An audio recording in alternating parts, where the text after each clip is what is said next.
So I found this new SEO writing tool called Penfriend AI, and today I'm going to be doing a bit of a walkthrough. Note that I've never used this tool before, so we are going to be trying it out together. I'm going to be giving my honest review.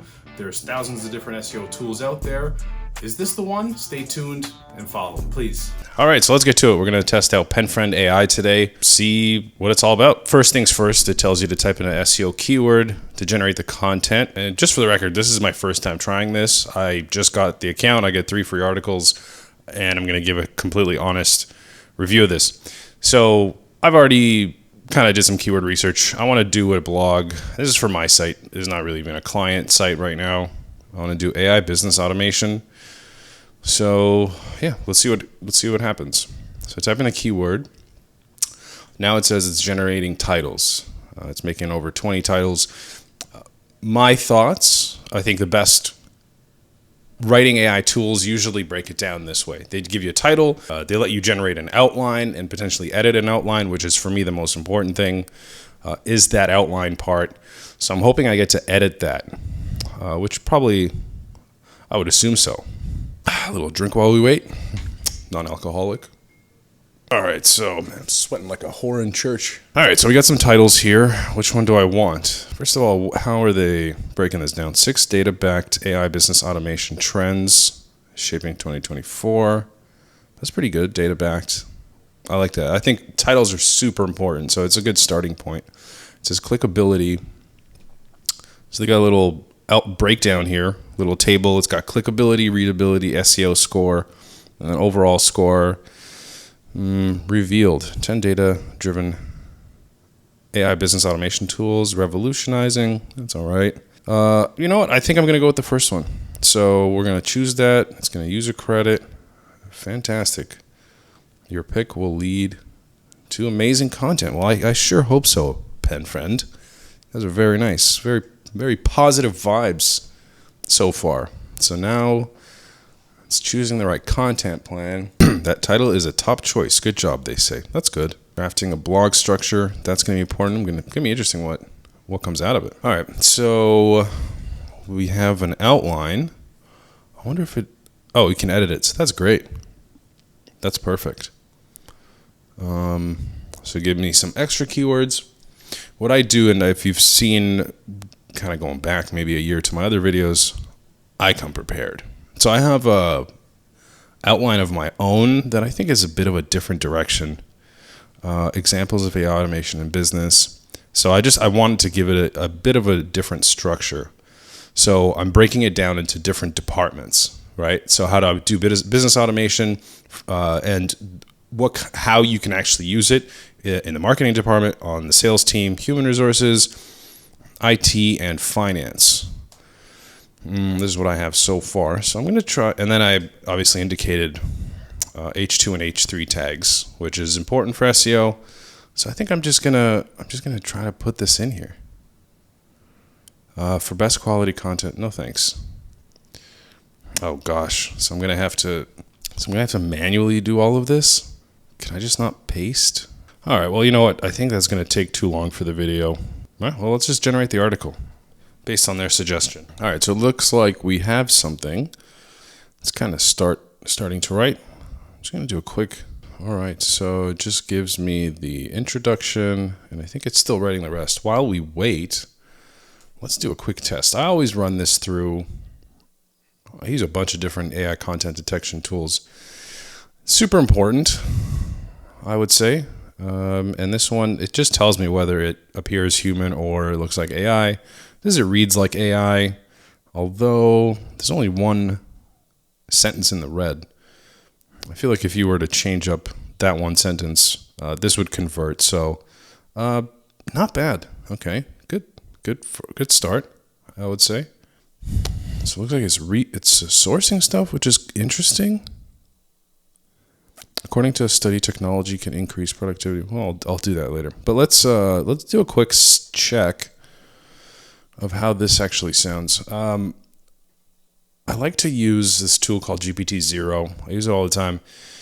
To be fair, this is an extremely difficult one to pass. This is one of the most strict ones. So I won't be shocked if this thing gets a poor score, which it did. I don't think there's a single AI that could even pass this test. Yeah, kind of doing a quick read through just shows you that it's kind of very basic, and I probably would not use this. Let's try another section. Maybe that one's written better.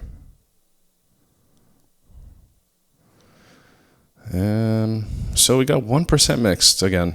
Not the greatest output. And this one is, you should edit your text until it is less detectable AI content. But it's saying 85% human generated, which is good, right? Gosh, you never know with these goddamn things.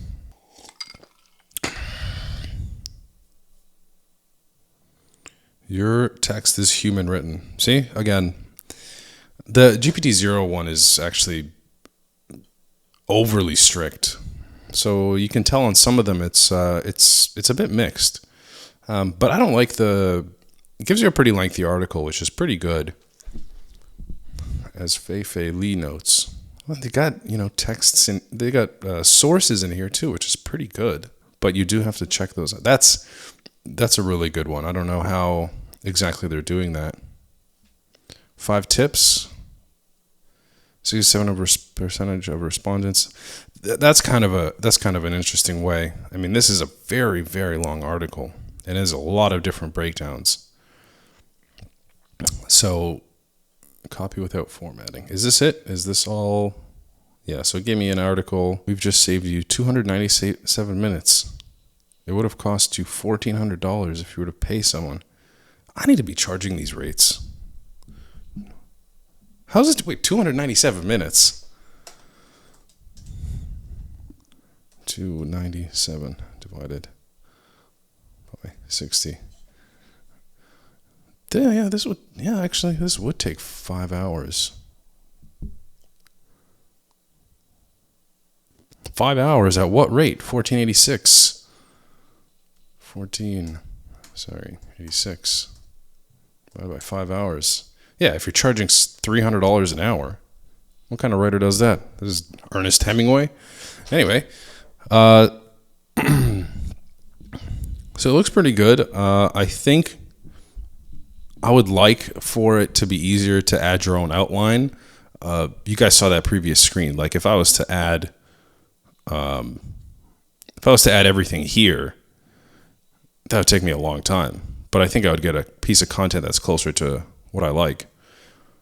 Maybe I'll try that and we'll come back. All right, so I actually took some time and input my original outline that I wanted to use with the H2 and H3 tags, and I put it into Penfriend. Took me a while to edit it, so obviously at the beginning I said that was kind of annoying, which it was, but you know what, that's okay. It would be easier just to have a copy and paste, but anyways, the good thing about this is usually the way I set up my blogs, I have an H2, I have an H3, and then I have a bit of information about what I want the paragraph to be about. So sometimes it's, you're trying your best to guide the AI. So if I was just to put the H2 and H3 tags, it would kind of go crazy all by itself, and it might be further away from the point that I wanted to make. So that being said, the great thing about this tool in Penfriend is that I'm actually able to put in a paragraph section. So here you can see H2, H3, and then here I can offer a brief description about what I want the paragraph to be about.